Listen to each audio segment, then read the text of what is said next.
cousin was going to let me live at his place, but that didn't work out, so here I am. Do you mind if I come in now?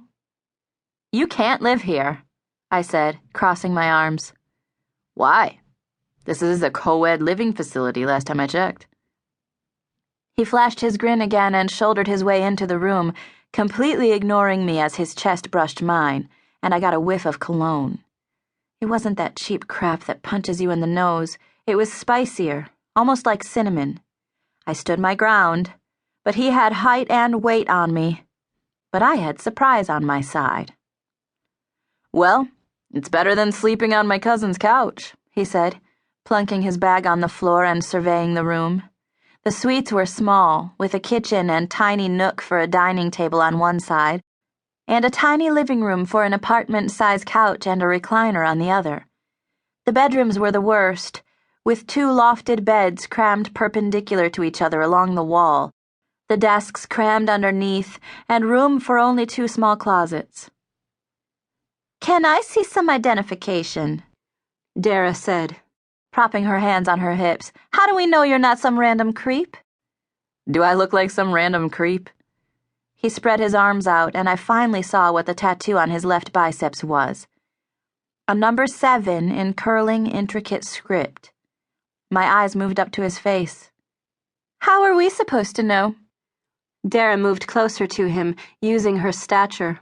They were almost the same height. Look, all I know is that I submitted an application, and they sent me an email with a room number and your names. Here, I printed it out. Do you treat all your guests like criminals? He drew out a many times folded sheet of paper and handed it to Dara.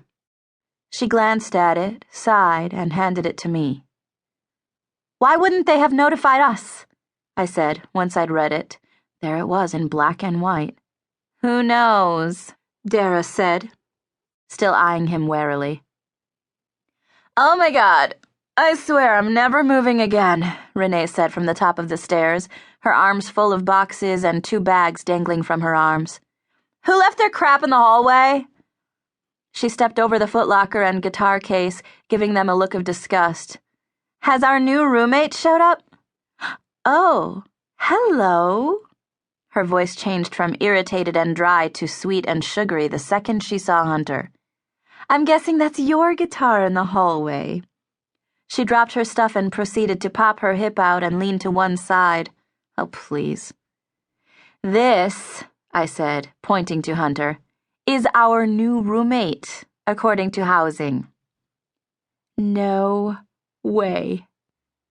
Renee's eyes got wide in her tiny face. Renee looked like a blonde-haired, blue-eyed China doll you plucked off a shelf and put in a Victoria's Secret tank top. "Are you shitting me?" "What a reception," Hunter said. "Shut up," I said. He just smiled again. God, I wanted to smack that smile right off his face. "I should probably get my junk out of the hall," he said, going and picking up the footlocker as if it weighed nothing more than a shoebox. Show off. Hunter had to navigate boxes and random pillows and crap that littered the rooms, which he did with grace. He found a spot and set the footlocker down, looking at us. "So, who am I sleeping with?" he said, leaning against the door to my bedroom. The agreement had been that since Dara and Renee had already been roommates last year, and I was joining their little group, that the new girl would live with me. But that was so not happening now that the new girl wasn't a girl. "Did you seriously just say that?" I said.